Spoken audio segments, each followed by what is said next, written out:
हरि ओम। जातस्य हि ध्रुवं मृत्यु ध्रुवो जन्म मृतस्य च तस्मात् परिहार्यार्थे न त्वं शोचितुम अर्हसि। घोषित कर दिया भगवान कृष्ण ने श्रीमद् भगवत गीता में कि जिसका जन्म हुआ है उसका मरण निश्चित है और जिसका मरण हुआ है उसका जन्म निश्चित है। इसलिए ये मृत्यु का जो प्रकरण है ये तो केवल एक ट्रांसफॉर्मेशन, एक परिवर्तन है, अंतराल है छोटा सा, तो इसके लिए परेशान होने की ज़रूरत नहीं है। लेकिन ये जानते हुए भी हर कोई व्यक्ति जीना चाहता है। ये जानते हुए कि मरण तो निश्चित ही है, ये जानते हुए कोई व्यक्ति आत्मघात नहीं करना चाहता है कि फिर से आ जाएंगे, क्या है, चलो फिर चलते हैं इस समय। तो ऐसा तो नहीं होता है, क्योंकि मरण अपने आप में एक घटना तो है, लेकिन एक बहुत पीड़ादायी अनुभव भी है। ऐसे ही पुनर्जन्म भी लोगों के लिए उत्सव का कारण बन सकता है, लेकिन जो व्यक्ति जन्म ले रहा है, जो जीव जन्म ले रहा है, वो उस समय उसके लिए कोई कम पीड़ा का समय नहीं होता है।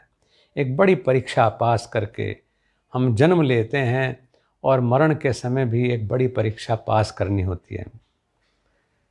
आज जिस तरह की घटनाएं मृत्यु की सुनने को मिल रही हैं, खास तौर से बॉडी बिल्डर्स की, बहुत दुख होता है उससे।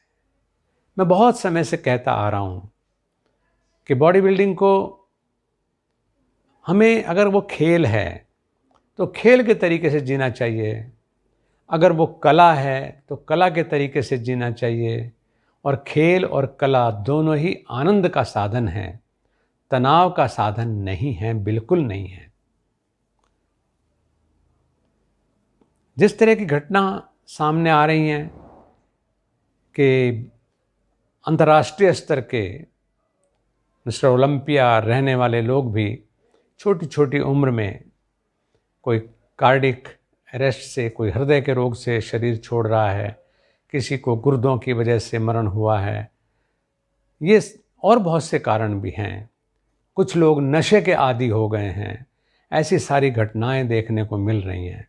तो इससे पता चलता है कि हमने खेल को भी केवल एक एडिक्शन बनाया है।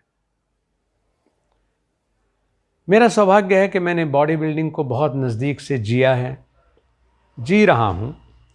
मैंने योग साधना को भी बहुत नज़दीक से जीने का सौभाग्य पाया है। और इन दोनों के रिश्ते के ऊपर मैं आज से नहीं, 1976 से काम कर रहा हूँ। मुझे आज अच्छी तरह याद है कि 1977-78 के दशक में,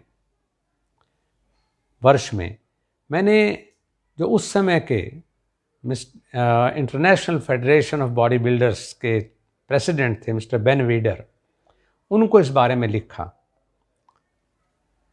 मेरे संबंध में जो इसकी मुख्य पत्रिका मॉन्ट्रियल से प्रकाशित होती थी, IFBB की, उसमें मिस रॉबी रॉबिन्सन का, मिस्टर अमेरिका रोजर कैलर्ड का और मेरा, उन्होंने एक तुलनात्मक चित्र छाप करके दिया कि भारत का ये शाकाहारी बॉडी बिल्डर है, ये अमेरिका के हैं, ये मिस्टर यूनिवर्स हैं।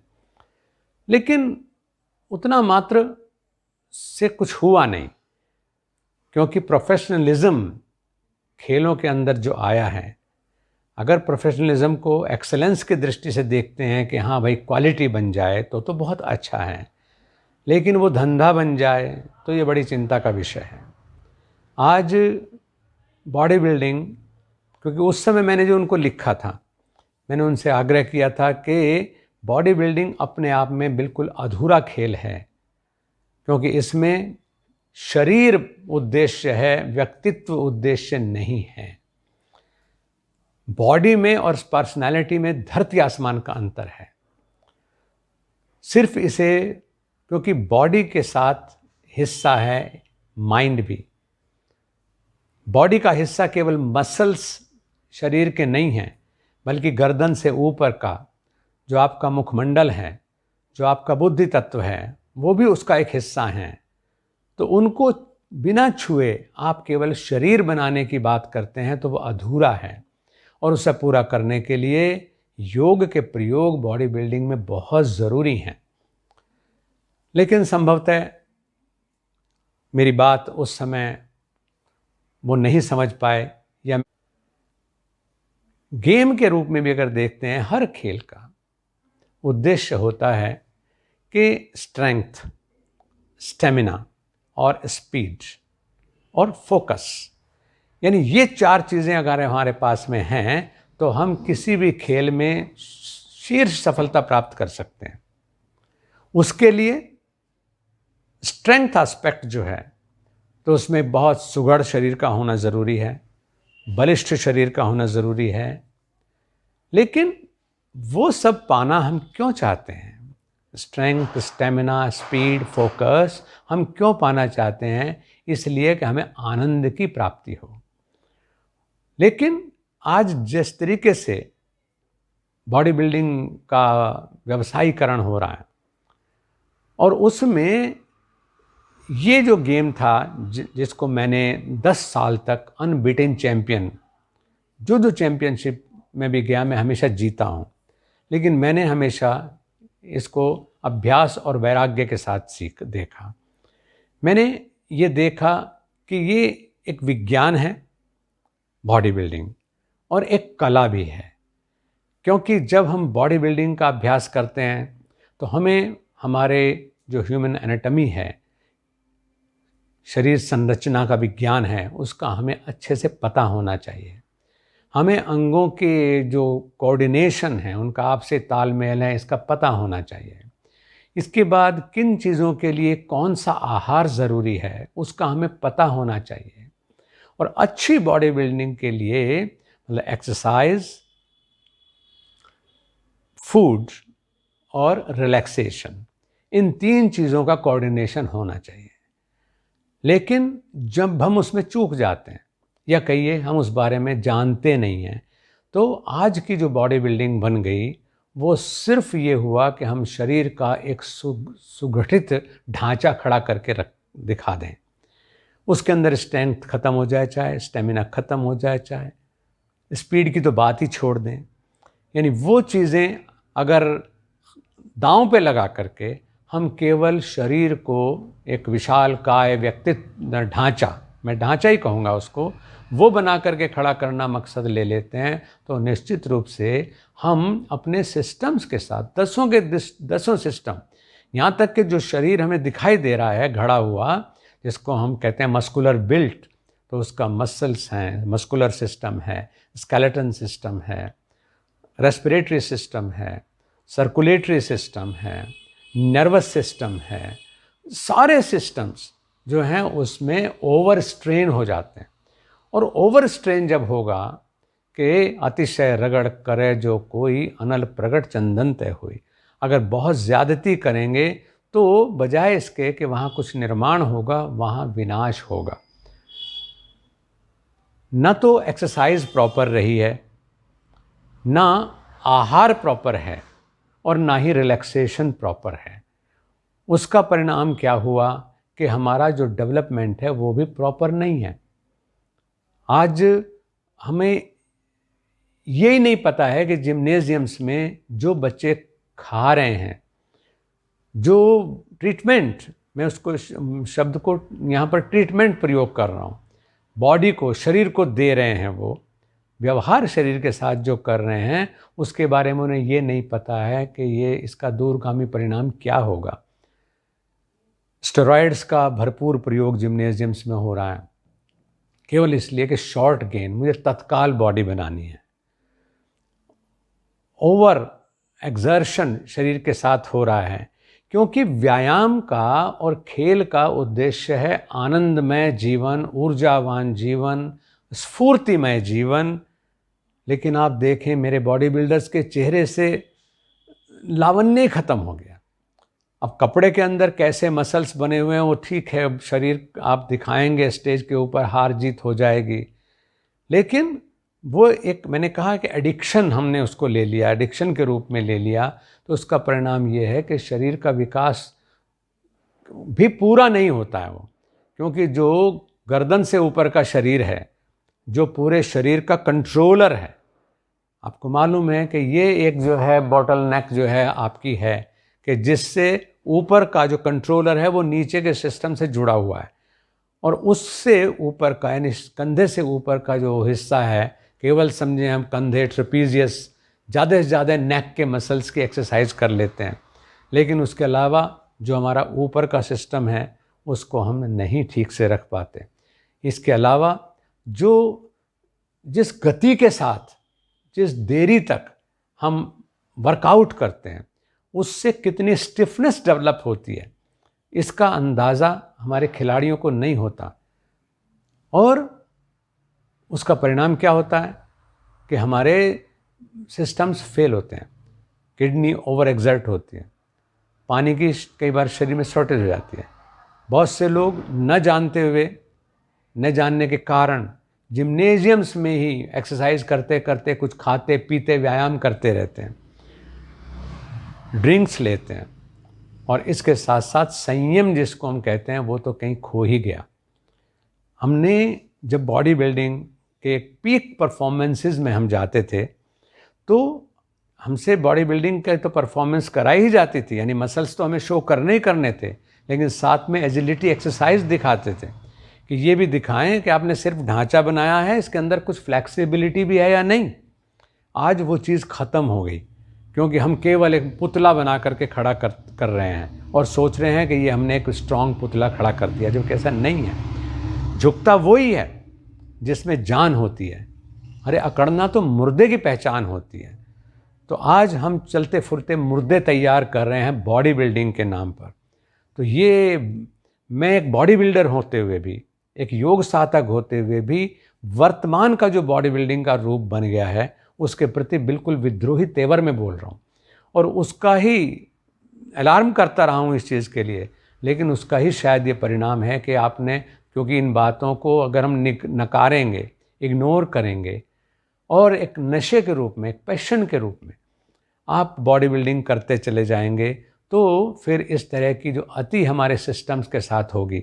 अगर हम रेस्पिरेटरी सिस्टम के साथ अति करेंगे, हम लीवर के साथ अति करेंगे, हम हार्ट के साथ अति करेंगे, जो हमारा सर्कुलेशन जिसके ऊपर पूरा प्रभावित होता है, तो मतलब वो जो ओवर वर्किंग है उसकी, तो कहीं जाकर के तो हड़ताल करेगा। तो ये दुष्परिणाम हमें, मैं नहीं कह रहा हूँ कि आप जिम्नेजियम जाना बंद कर दें। आज मोक्षायतन योगाश्रम में जहाँ जितने साधक योग साधना के लिए आते हैं, उनमें से बहुत से साधक जो जिम्नेजियम है आश्रम का, वहाँ पर भी अभ्यास करते हैं, लेकिन कि उन्हें ये पता है कि कितना अभ्यास किया जाना चाहिए। आप देखें कि आज बॉडी बिल्डिंग की स्थिति ये है कि अगर हम जीवन के 24 घंटे हमारे पास में हैं एक दिन में, हमने 6-7 घंटे जिम्नेजियम में दे दिए, हमने 5 आदमियों के हिस्से का खाना अकेले ने खा लिया, हमने जो स्टेरॉयड, पिल्स, इंजेक्शंस और जो फूड कहते हैं वो फूड सप्लीमेंट्स, मतलब उनका सेवन किया, केवल ये कि मैं बहुत जल्दी ही बॉडी बिल्डर बन जाऊंगा, और उसके बाद आराम सिर्फ आपने किया, तो आपने जीवन का उपयोग क्या किया? मैं तो ऐसा मानता रहा। जब मेरे जीवन पे 1990 में भारत सरकार ने एक डॉक्यूमेंट्री फिल्म भी बनाई थी दूरदर्शन ने, तो उस समय मैंने बात कही कि हमें तो कंट्रीब्यूटर होना चाहिए। अगर हम अच्छा स्वास्थ्य बनाते हैं तो उस स्वास्थ्य को समाज के लिए, परिवार के लिए, देश के लिए, मानवता के लिए उपयोगी होना चाहिए। तो हम अपने शरीर को सिर्फ पालने में कई लोगों के हिस्से का खाना भी खा लेते हैं, शरीर को हम अपने जीवन का उपयोग बहुत अधिक समय व्यायाम में करते हैं, उसके बाद प्रोडक्टिव वैल्यू हमारी कुछ है नहीं, तो हम धरती के ऊपर बोझ हैं। और उसमें भी फिर असमय मृत्यु हमारी इस लापरवाही की वजह से होती है कि न हमारा उचित खान पान है, न उचित विचार है, न उचित फ्लेक्सिबिलिटी के लिए अभ्यास है, विज्ञान सम्मत अभ्यास नहीं करते हैं। क्योंकि मैंने कहा कि हमने जो बॉडी बिल्डिंग सीखी और हम तक वो चली आगे, कि वो बॉडी बिल्डिंग एक विज्ञान भी है और कला भी है। तो कला जो है वो हमें कभी भी हादसा नहीं देती है, कला तो आनंद ही देती है। मैं कहा करता था अपने डेमोन्स्ट्रेशन के समय कि जो खुशी किसी किसान को अपनी लहलाती हुई फसल देख करके मिलती है, जो खुशी किसी सुंदरी को अपना रूप देख करके होती है, जो खुशी किसी धनवान को अपनी तिजोरी देख करके होती है, वही खुशी एक बॉडी बिल्डर के रूप में मुझे अपना सुदर्शन शरीर देख करके होती है। तो ये गलत नहीं था, लेकिन वो उपयोगी भी तो हो। और उसके लिए हमने एक विकल्प दिया कि आपको, क्योंकि ये बॉडी बिल्डिंग को विज्ञान की दृष्टि से अभ्यास किया जाए, उनको जो ट्रेनर्स हैं ख़ास तौर से उन्हें हमारे जो 10 सिस्टम्स हैं शरीर के, उन सिस्टम्स के बारे में प्रॉपर जानकारी हो, एनाटॉमी का डिटेल्ड नॉलेज उनको हो, और फिर व्यायाम का भी जो कम्बिनेशंस हैं कि किस व्यायाम के बाद कौन सा व्यायाम किया जाना चाहिए, किस मसल के बाद कौन सा मसल लिया जाए अभ्यास में, क्योंकि सारे मसल्स जो हैं वो इंटरलिंक्ड हैं। एक मसल्स का अभ्यास जो है वो दूसरे मसल की वार्म अप होता है, फिर उस वार्म अप वाले को जब हम व्यायाम देते हैं तो फिर बाकी को वार्म अप करने का मौका मिलता है, और ऐसे हम कम समय में बहुत अच्छा व्यायाम कर पाते हैं। लेकिन ये एक बहुत बड़ी ट्रेजेडी केवल इसलिए कि हमने फ्लेक्सिबिलिटी शरीर से गंवाई है। आज बॉडी बिल्डर्स के पास जो उनका असेसमेंट का यानी मूल्यांकन का ही आधार है, उसमें से एजिलिटी को कहीं गायब कर दिया गया, और वो केवल शरीर के सुदर्शन सुघड़ पुतले बनाने तक सीमित हो गया। तो ये एक अतिवाद है, और उस अतिवाद का परिणाम ये है कि वो हमें अपने जीवन को दांव पे लगा करके इस नशे की तरफ प्रवृत्त कर रहा है। तो बॉडी बिल्डिंग नशा नहीं होना चाहिए। बॉडी बिल्डिंग एक विज्ञान सम्मत व्यायाम प्रक्रिया है, और उसके साथ साथ मैंने कहा कि उसका जो उपयोग है वो कलात्मक होना चाहिए, वो सृजनात्मक होना चाहिए। आनंद का मार्ग है व्यायाम। व्यायाम कभी दुख का रास्ता नहीं बने। मुझे बहुत अफसोस होता है देख करके कि जो हमारा यूथ है, नौजवान हैं, वो आज अपने जो कि बस विद इन नो टाइम मैं अचीव कर लूँ। आदमी सोचता है कि मैं कम से कम समय में ज़्यादा से ज़्यादा प्राप्त कर लूँ। तो हमें पता होना चाहिए कि एक पेड़ को विकसित होने में कितना समय लगता है।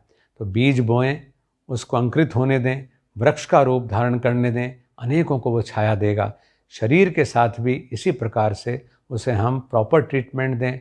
और जो एक ये बदनामगी खेल के साथ जुड़ रही है कि ऐसी अर्ली डेथ हो रही हैं, तो लोग बॉडी बिल्डिंग करना ही बंद कर देंगे, क्योंकि ये जो जिस तरीके से बॉडी बिल्डिंग को लोग आज कर रहे हैं वो निश्चित रूप से बहुत चिंता का विषय है।